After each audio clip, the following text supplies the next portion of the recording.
అందరికీ పాటు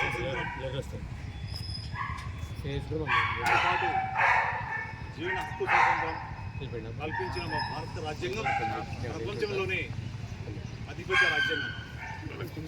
దీనికి రచించిన డాక్టర్ అంబేద్కర్ గారు పాటు 350 మంది సభ్యులతో వేసి దాన్ని రచించారు. అది 1950 జనవరి 26 నాడు అమలుకి వచ్చింది.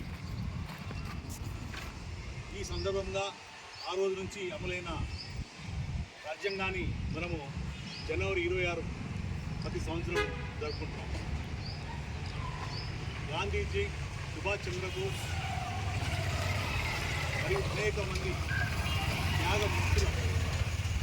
త్యాగధనులతో ఏర్పడ్డ తీసుకొచ్చిన స్వతంత్రాన్ని ఈరోజు మన భారతదేశంలో అన్ని వర్గాలకి, అన్ని జాతులకి, అన్ని రకాల జనాలకి సమానత్వంతో పాటు సౌకర్యాన్ని ప్రసాదించింది. కాబట్టి ఈరోజు మనము వాళ్ళని స్మరిస్తూ మన సైనికుల త్యాగాల వల్ల ఏర్పడ్డ భారతదేశ స్వతంత్రాన్ని ప్రసాదించిన వాళ్ళ వల్ల వచ్చిన స్వతంత్రాన్ని నిలుపుకుంటూ దీన్ని ప్రపంచ దేశాలు భారతదేశానికి స్వతంత్ర దేశంగా, ప్రజాస్వామ్య దేశంగా వెళ్తుందంటే కేవలం మన రాజ్యాంగం వల్లనని ఈ సందర్భంగా తెలియజేస్తున్నాం. ప్రజలకి స్వేచ్ఛనిచ్చిన మా ప్రజాస్వామ్య దేశంలో ప్రతి ఒక్కరూ తమ స్వతంత్రాన్ని ఉపయోగిస్తూ తమకు రావాల్సిన హక్కులను అనుక్షణము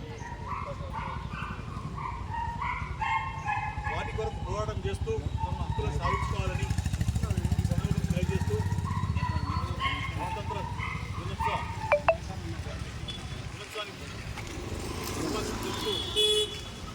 నేను ముగిస్తున్నాను. జై హింద్. भारत माता की, भारत माता की।